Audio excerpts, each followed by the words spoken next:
Good evening, one and all, to the Red Pill News. I'm your host, Max Power. Not really.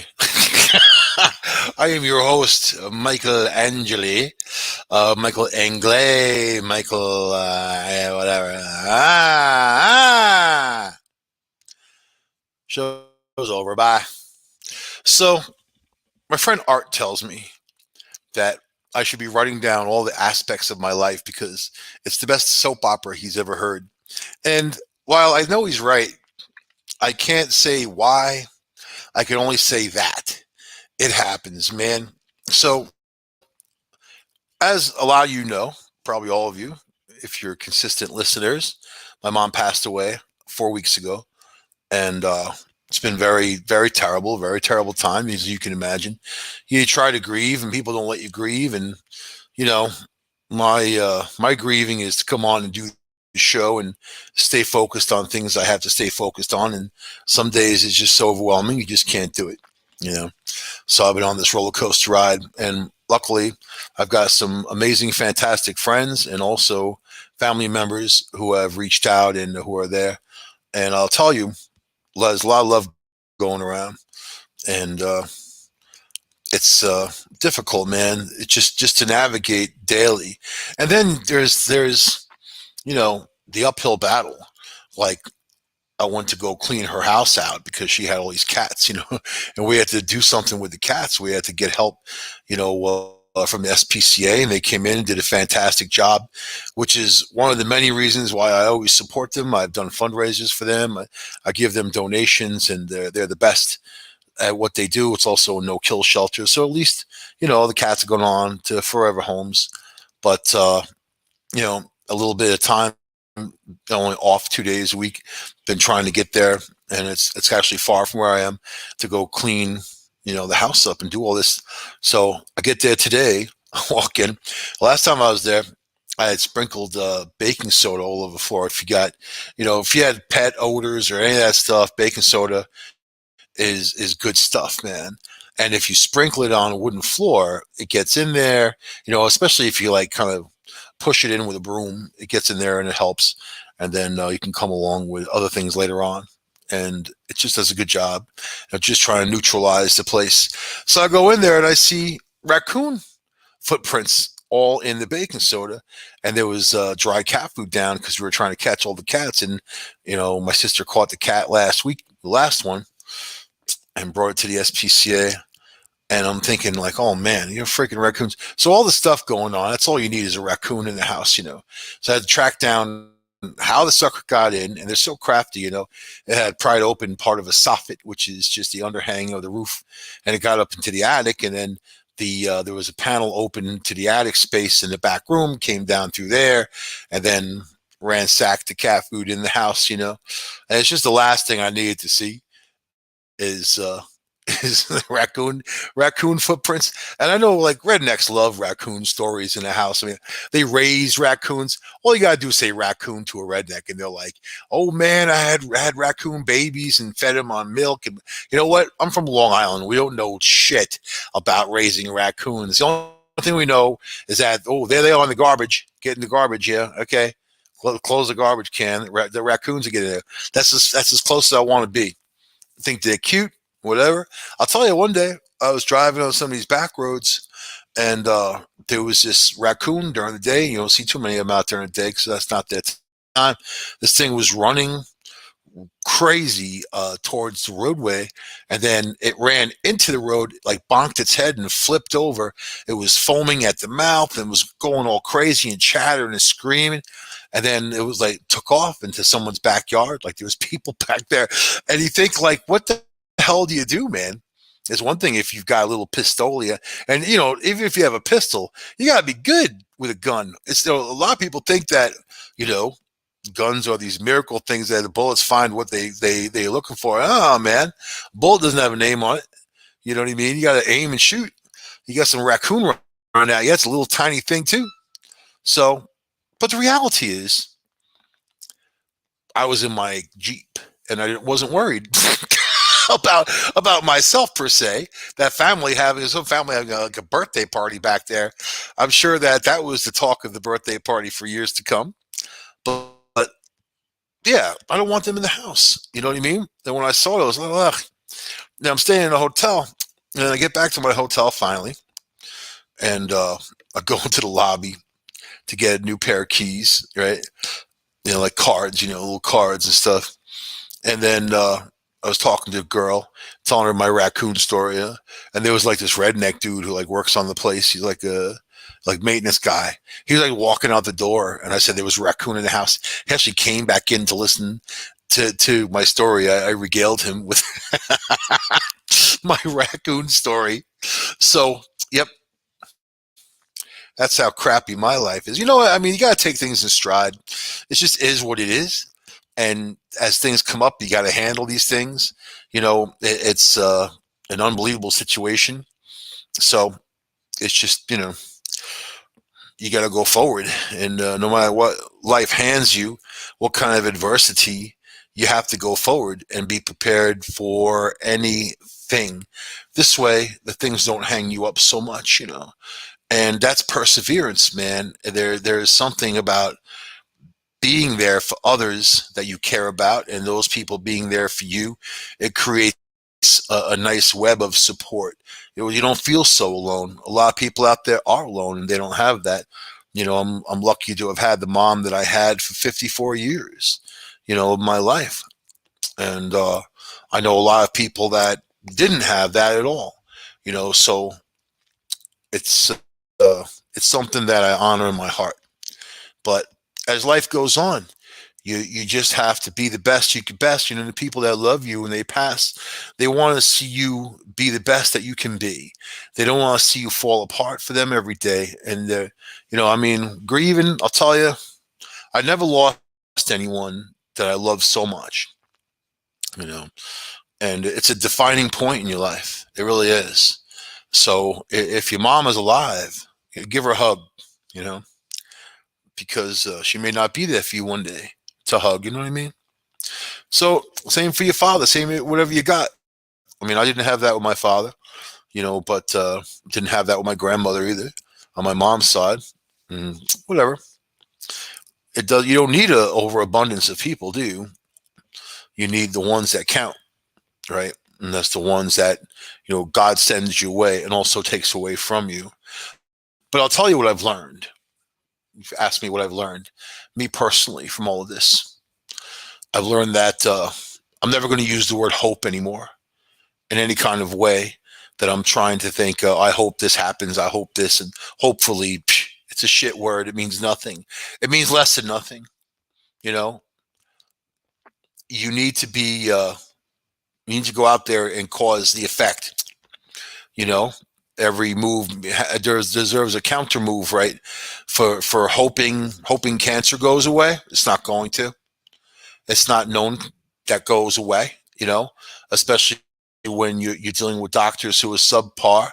I mean, my mom's cancer doctor, who had dealt with her for 3.5 years through her cancer, and this guy was such a cold stone anyway, but not even a reach out after her death. And, I figured he would send something from his office where, we're sorry or whatever. You know what? Nothing. And to that doctor, it was just another science experiment that died. And he'll take all the data and crunch it into his books and all the hundreds of thousands of bucks that they tallied up in bills the time that the last 5 weeks of her being in the hospital, because that's what they do. They do every test they can on you. They run everything they can, not to stop the cancer, by the way. It's not going to stop the cancer. It's not going to solve the situation. They already know what's going on. Once cancer is metastasized, it's done. It's done. You're done. And especially if it gets into your spine, you're done. Goes right into your brain, it's over. It's one thing if you have testicle, ball cancer. It's one thing if you've got, things that can be isolated. But once that cancer is in your organs, you may as well just blow yourself up. You may as well go out big. You may as well go to one of those suicide clinics or something, man.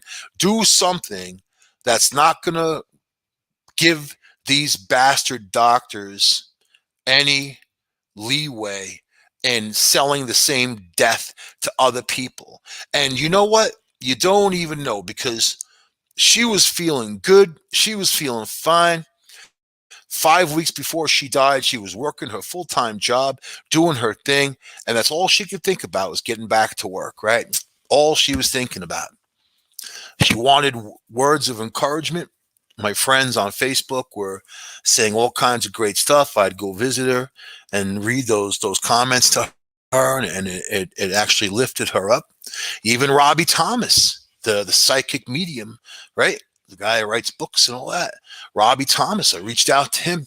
I didn't even want to reach out to him because he charges like a few $100 for a reading, and I'm not wealthy. I can't afford to pay that type of thing, and I just, I give him $50 for one, give me an answer. And, not for nothing. You got this gift.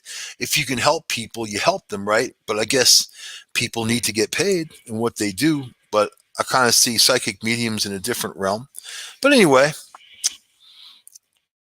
he said your mom's going to be fine. It's just a little blip. She was going to come out, and he saw the people at work rally around her. You know, she was going to be fine. Yeah, really?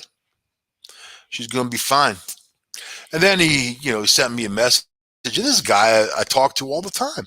This guy I've known for years, 8, 9 years, 10 years, whatever the hell it is, right? And just interesting, just interesting when you think about people. They couldn't even reach out to me like afterwards and say, "Hey, are you okay? What's going on?" Only my dearest friends did.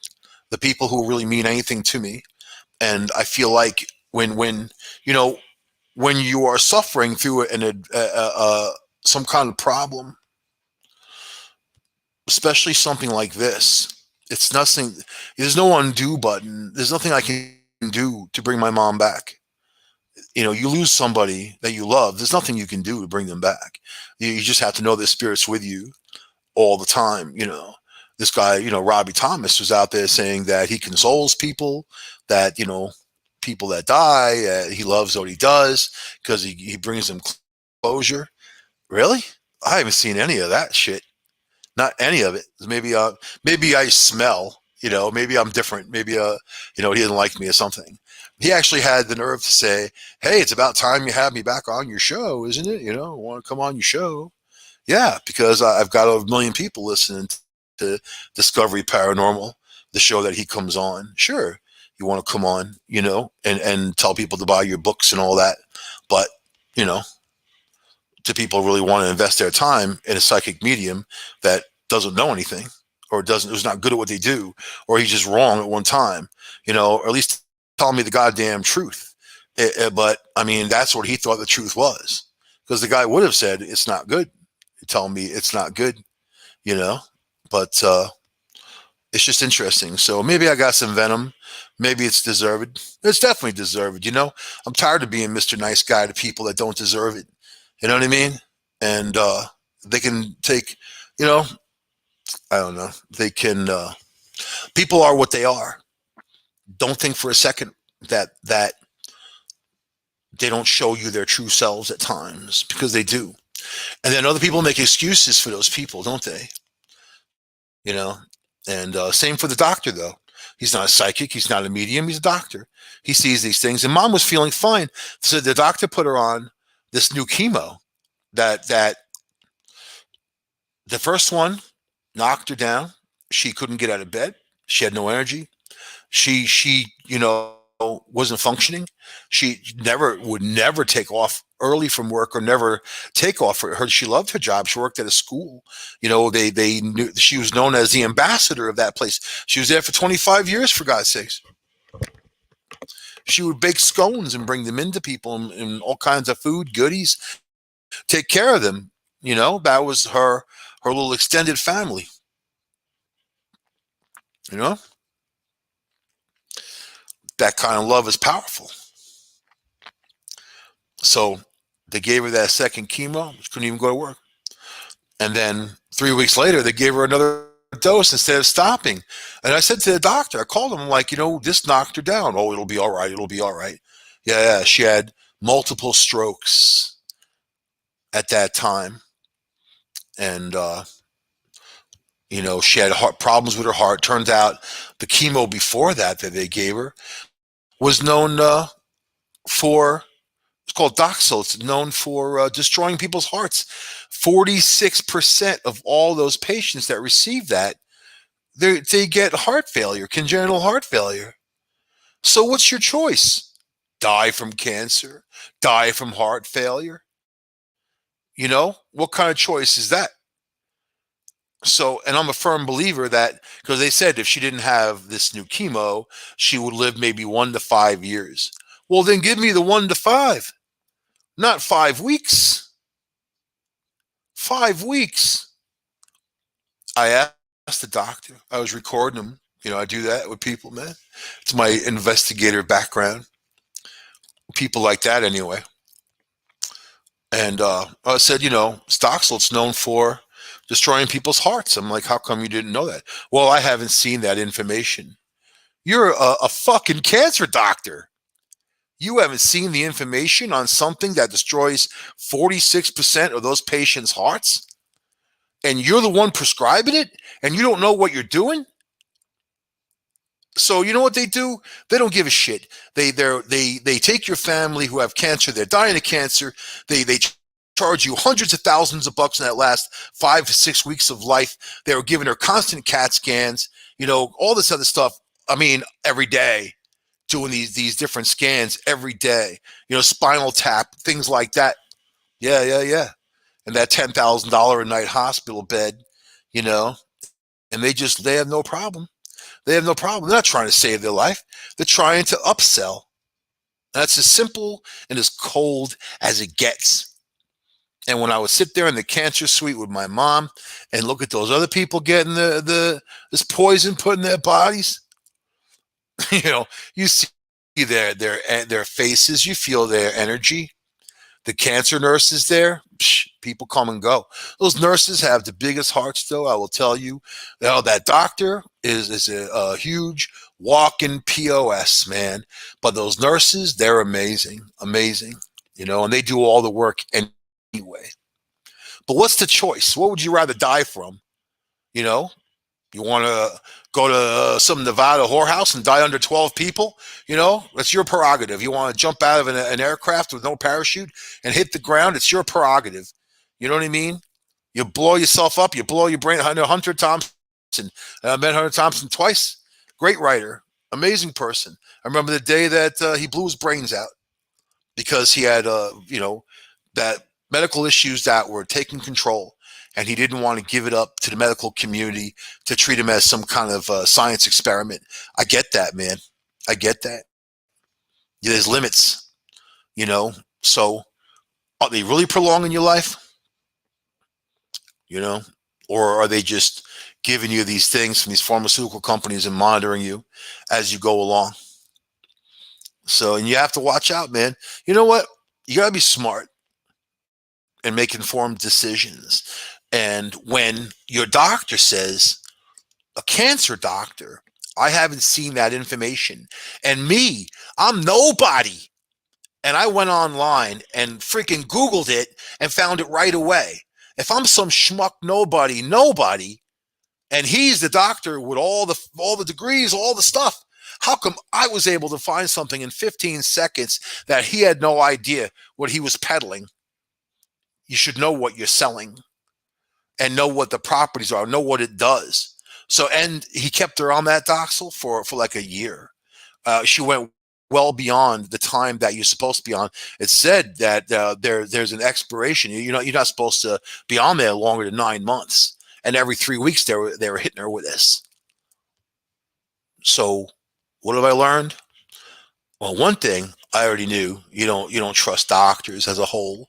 You walk in informed. Number two, when your family is in there or anybody you care about, you go in there with information, go in there prepared, be prepared to ask the right questions and say what's on your mind, and never be afraid to speak your mind, not to anybody, not to a doctor or a nurse or a hospital administrator. You go right for their jugular vein, as a matter of fact, because that's your family. It's not some scientific experiment. It's not some rat that these doctors are working on. And that's the way they treat people like rats. Oh, she had one doctor that was talking all kinds of trash because they tried doing the spinal tap to her, and because of her, she was so dehydrated, it hurt her really bad, right? Imagine you lay in a hospital bed, you got all this going on, and here they are, and it hurt her. And I said to the doctor, what are you going to find out? She's already in the shape that she's in. What are you going to find out? What, that she has brain cancer, and you're going to miraculously reverse it?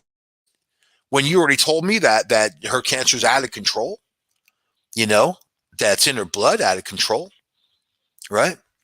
Once that happens, that's it, you know. So this one doctor, he wasn't even a doctor, he was a resident, right? And he had the nerve to go in there and actually didn't. He called my mom, called her at her hospital bed, and she said she didn't want to do the test. She could still speak for herself at that point. The doctor got all mad at her and said he's going to kick her out of the hospital the next morning and cut her off her meds, and that's it. Oh, she told me that. And, I'm a grizzly bear when it comes to that type. You said what to my mom? So the doctor had the balls to call me after. See, and at this point, I didn't even know. He called her, hung up on her, then called me and said, "Oh, your mother needs this. Oh, she needs the spinal tap, and if she does not have the spinal tap, we would know what's going on." And he's the one I said, and he misrepresented himself, saying he's doctor. You're not a doctor, and I'm like, she doesn't want it. She doesn't want it. I said, she already knows what's going on. We already know what's going on. We know what happened, and she has these symptoms. Her heart enzymes were way up. She had symptoms of heart failure, which came from the chemo that they gave her. There was nothing ever wrong with her heart. She had ovarian cancer initially.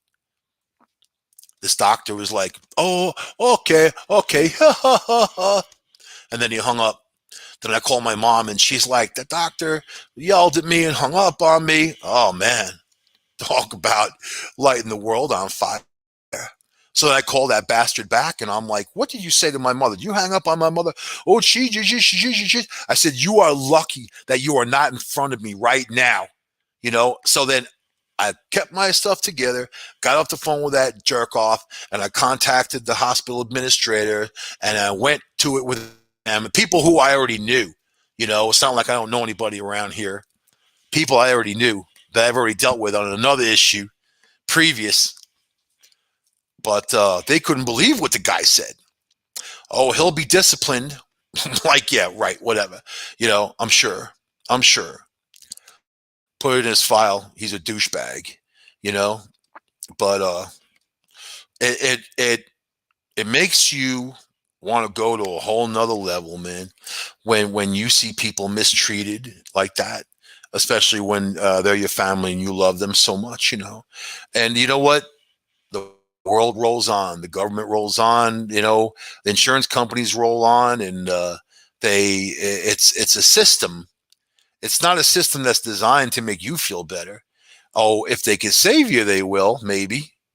Or they're going to give you stuff that'll kill you. Maybe. It's a mixed bag. You know what I mean? So I don't have a lot of trust for people in general, because of the way I grew up, and I play my cards very close to my chest. And I've been accused in relationships. I don't share a lot of information. That's the way I grew up. That's the way I learned. You don't tell people things you don't have to tell them. There's no point. Chit chat, that's always fun. But chit chat's about anything. But I look at the world. I look at COVID. Look at what COVID's doing in India. I had this telemarketer call me, and he obviously was from India, Indian accent. I heard the people in the background in his little, area. No, not this time, actually. That was another guy I harassed. This one called the other day, and let me get my spam calls right. So I told him I wasn't going to buy anything from him, and I said, "Are you in India?" Oh, I said, "Where are you calling from?" They don't tell you where they're calling from. They don't want to. They want you to think they're calling from United States and all that other stuff. But then he finally said he was offshore, right, to the U.S. India is offshore.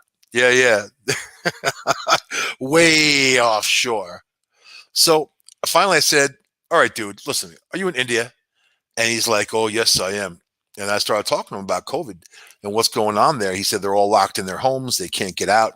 I said, "Well, at least you can sit there and call people and harass them at home for stuff that they're never going to buy from you." And then he's like, "Oh, yes, ho ho ho ho." But they can't even get food. They're locked in their homes and not allowed to leave. They'll get arrested, man. They'll get hauled away to COVID jail. What's going on in India. They're burning those bodies, and then a lot of people, me included, and I'm the one who brought it up over a year ago in January. You know that this COVID can ride smoke, and then this January the CDC confirmed it. It just made sense. It made sense. I went by size. I wanted to see when COVID first came out and they were burning all those bodies in Wuhan. I researched how big smoke is versus how big the virus is, size wise. And the virus is just the right size to ride on those bits of smoke. And then that's the perfect thing to get into your lungs.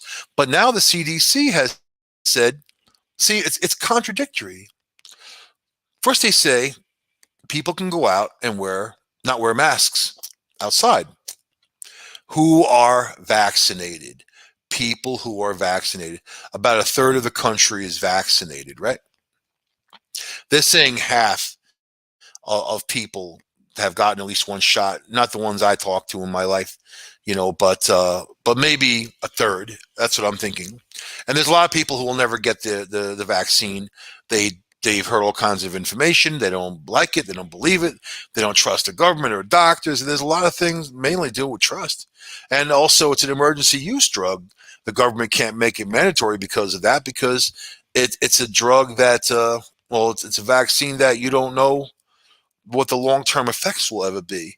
So they can't make it emergency use, but they're allowing private corporations to order it to their employees and also schools to their students to get vaccinated. And they have no choice. Otherwise, they don't go there, right? That type of thing. So this is all going on at the same time of everything, and COVID with let's just say with India, over 4,000 people dying every day. They're burning those bodies. Uh, Anybody can inhale that smoke. It's unknowing how far that can go. The CDC also came out and said that the virus is now aerosolized with this mutation, which means it's one thing if you had original COVID and then someone's talking to you, they sneeze, or they sing around you, anything that pushes stuff out of their body from their lungs, right? And you could inhale it like catching the flu. This mutation now, they said, is aerosolized. So if it's aerosolized, that means it can literally hang around the air for hours and be alive and well for anybody to inhale.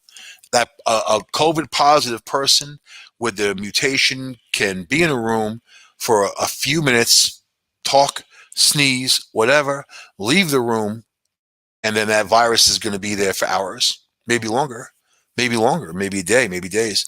It also depends on UV light situations. And like my good friend Simon, who was in England, brought up that, how they know about burning these bodies with the smoke, and people can get it from smoke, but with air currents, especially the air stream up in the atmosphere, which is super fast, can get from one location to the other in seconds, I mean, really super fast. How do you know, especially at night, you think that, okay, if there's a virus up there and you have sunlight, or even, even with clouds, you still have that UV light coming through. But at night, you don't. How do you know? How do you know? There's a lot of unanswered questions on how people caught COVID when they were quarantining, staying inside, not being in contact with anyone. Those questions aren't getting answered. And now this phenomenon's happening. It started originally when COVID first started with children. It wasn't really affecting children as much. It was more rare. Now you're seeing this rare disorder become huge. That there's thousands and thousands of cases now of this inflammatory disease. So It's actually making kids' brains swell, other parts of their organs. And then these scientists want to study the info. They're not getting it to study. The government's not giving it to them. They want to push the narrative on go out and get the vaccine. Well, yeah, sure, but there's no vaccine for children. They just approved one on Monday for 12 to 15-year-olds. You know, but this is the deal, and this is gospel coming from the mighty Angley. Do what you want to do. You know, I tell people to get the vaccine because that's me.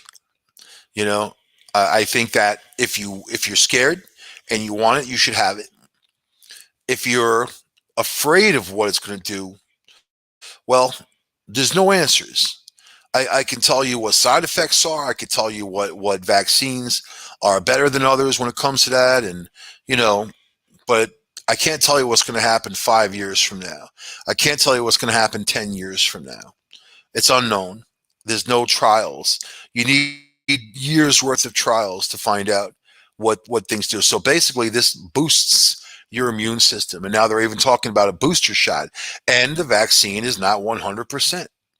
You know, now with the mutations, the CDC and others are putting it at maybe 63% effectiveness, which is still 63% more effective than nothing. But in the same sense,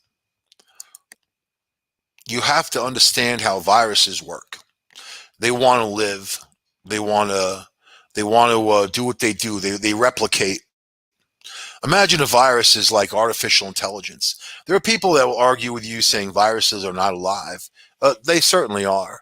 And the mutations, it tells you something about it.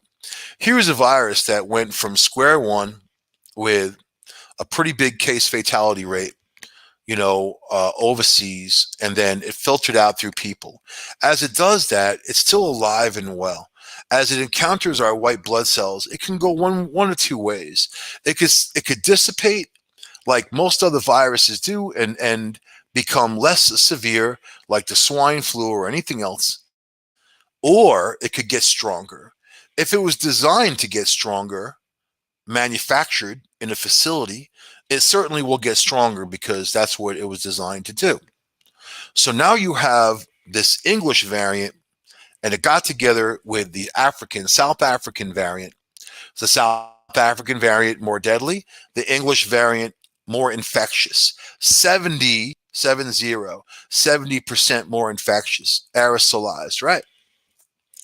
That's a huge number, probably more than that, I would say, if it could hang around the air for 3 hours. So, okay. We know this. We know that these two mutations got together. They're calling it a double mutation, and this is what's taken India by storm. 6 weeks ago, the leader of India declared COVID victory and said it was done. They have gotten to herd immunity. They have vaccinated enough people. No worries. This mutation is going around the vaccine. It's going around all kinds. Let me tell you what it does. This double mutation collects antibodies and coats itself with antibodies and acts as a Trojan horse. It floats right past your immune system, right past your nose, those nice white blood cells that are pumped up full of even vaccine. Right, walks right past it like it's not even there.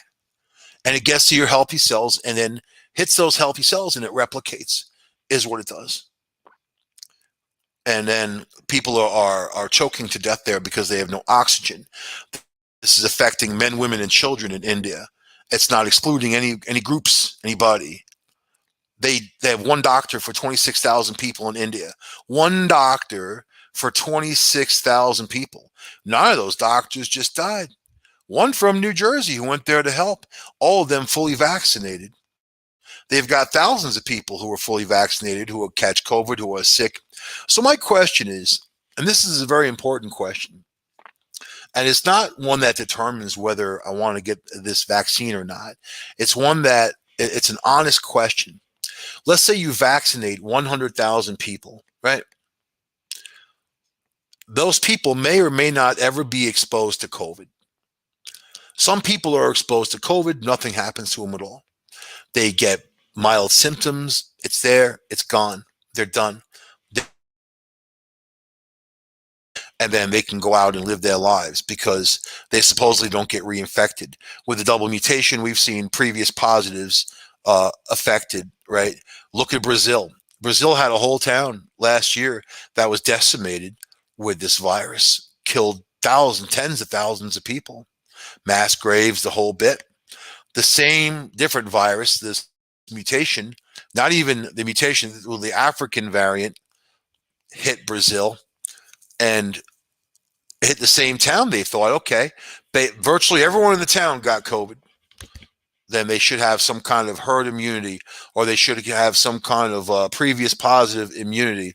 The whole town decimated again, mass graves again. So obviously, these new mutations have very little to do with the original one, like anything, like any strain. And strains and mutations are different things. People confuse them. The mutations are obscure. They're mutations. They're not normal.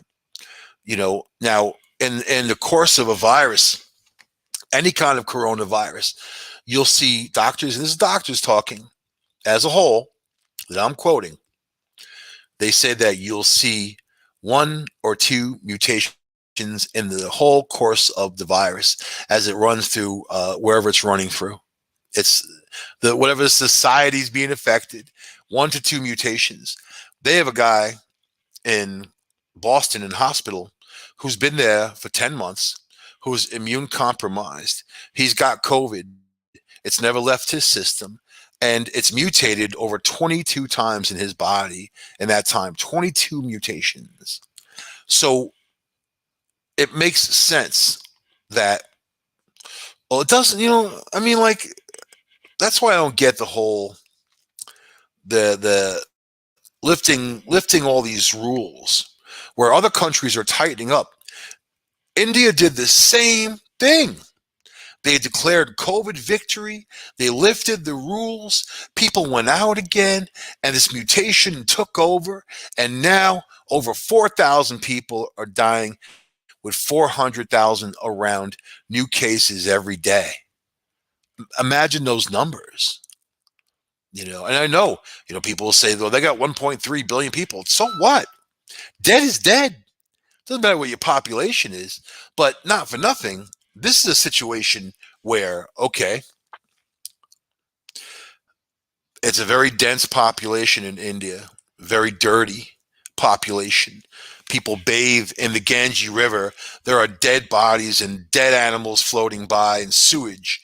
You would think that their immune system would be the strongest.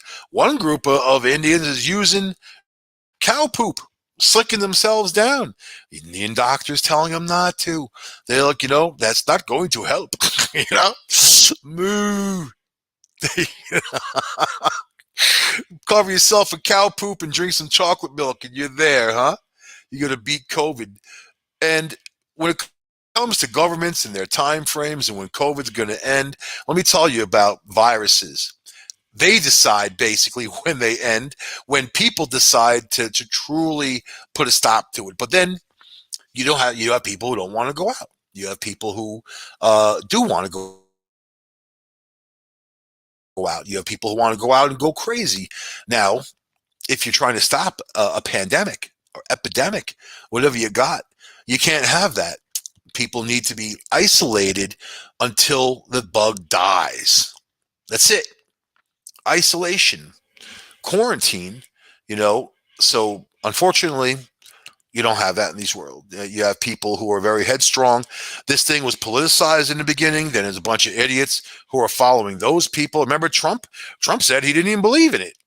It's something the Democrats made up, or fake news. If COVID was fake news, he said that in February, when it was already here, by the way, in nursing homes in Washington State.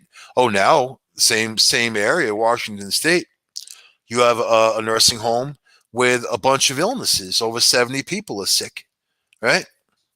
So this mutation went from India and it jumped to 50 countries in no time at all with travel restrictions.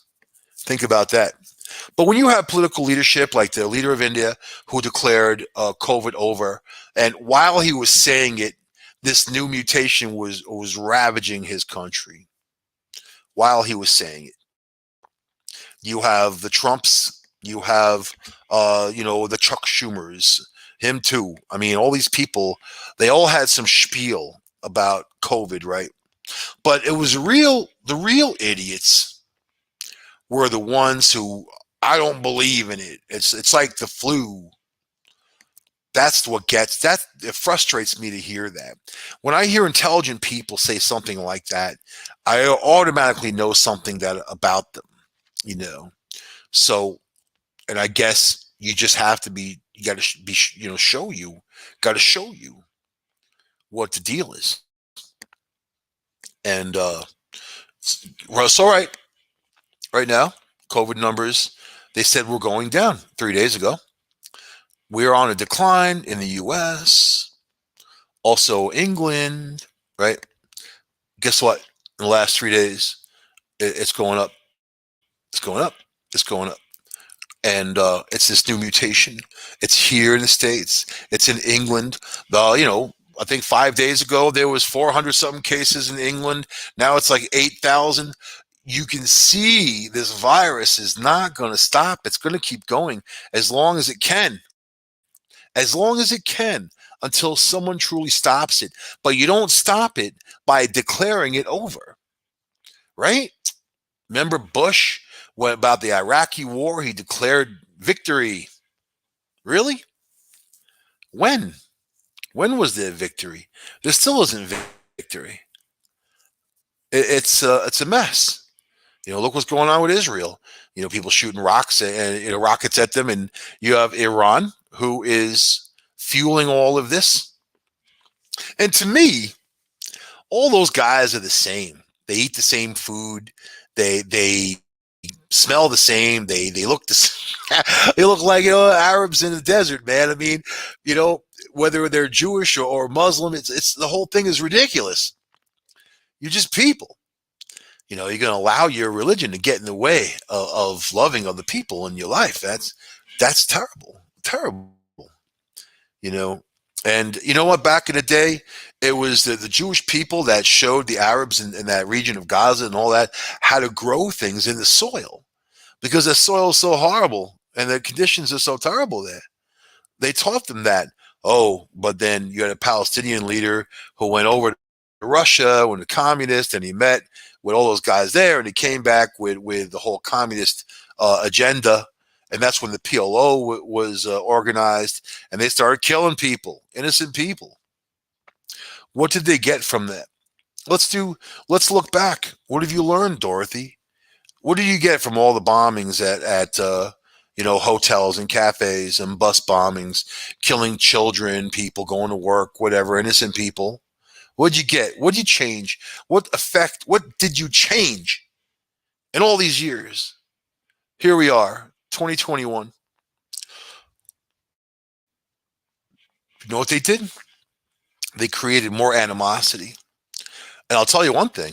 When the Israelis arrested that fat bastard Arafat and put him in jail, and they had the nerve to say that they poisoned him with this nuclear compound to to give him cancer, so he died. You know what? That guy was a total and complete scumbag who strapped bombs to children and ran them into buildings to kill other people. And he was a coward, and he died like a coward. That was Arafat. But when they took him out and they took two of those other bastards out in the PLO, all those bombings stopped. They got the right three people.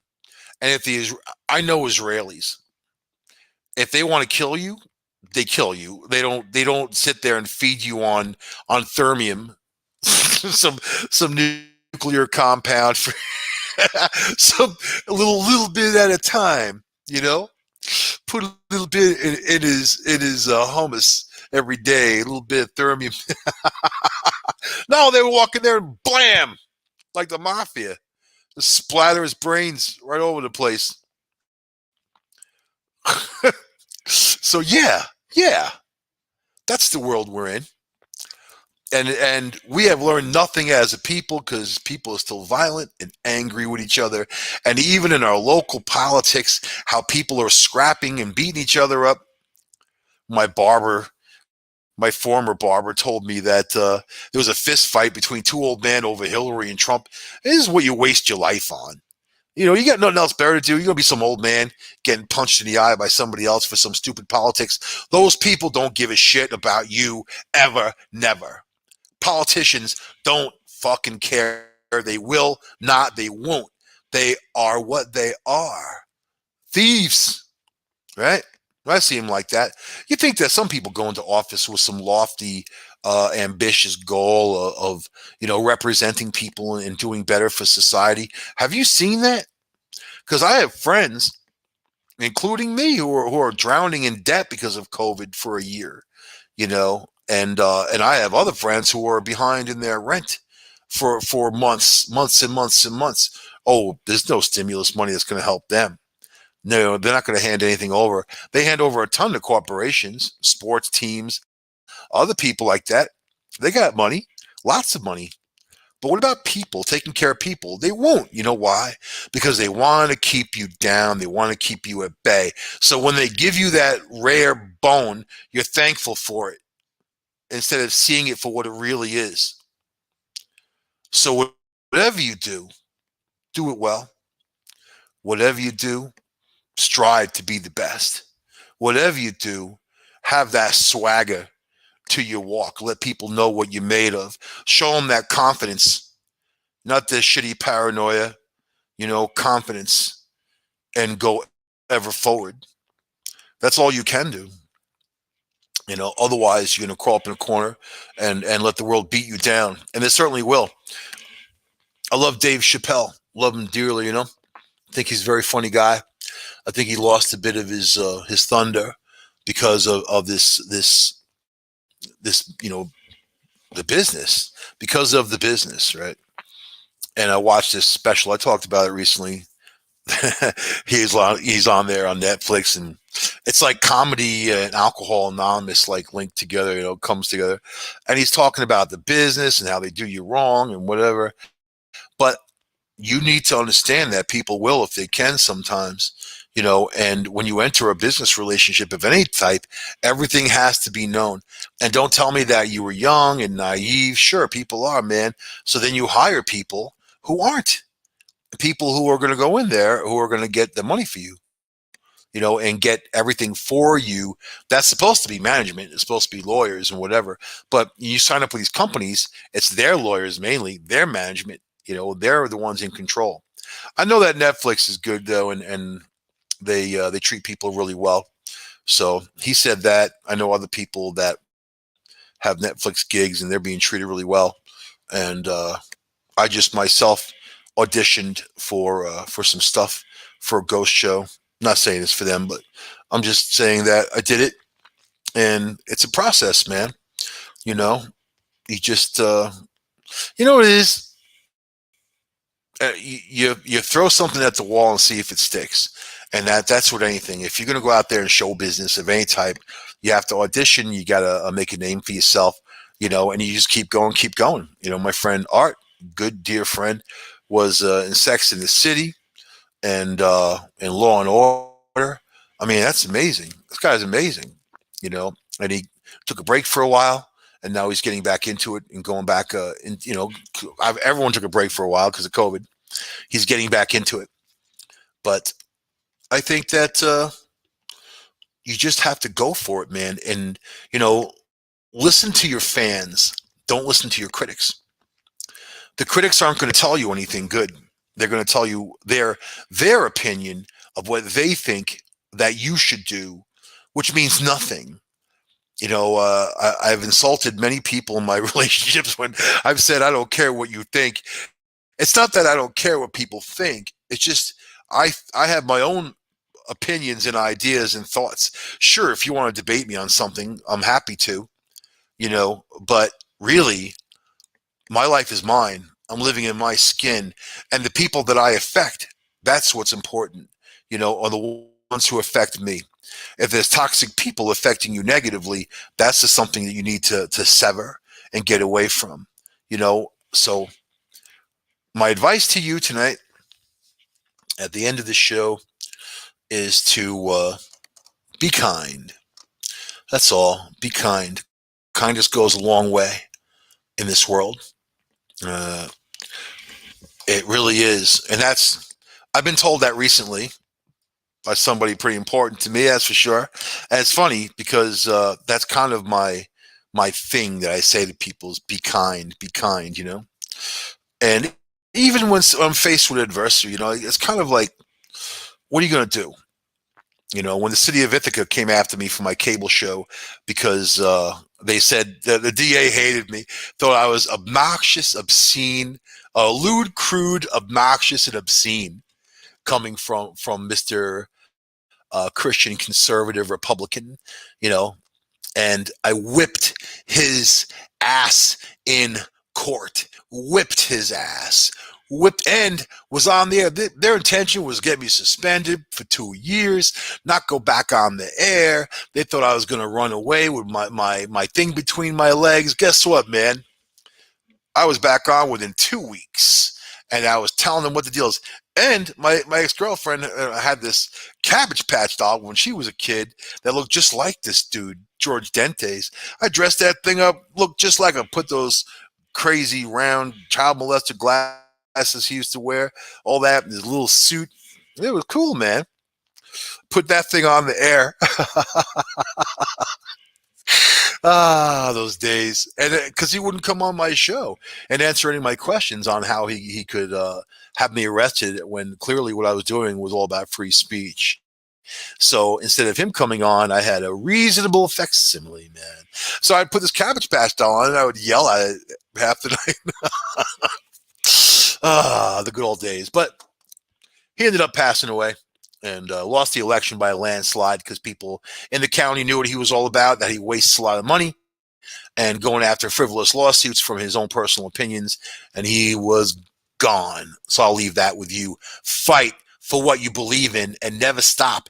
If there's one fool left in the battle is not lost. I will see you guys next week on this show. United Public Radio Network, UPRN Talkradio.com. Take the red pill. I'll see you guys next week. Bye.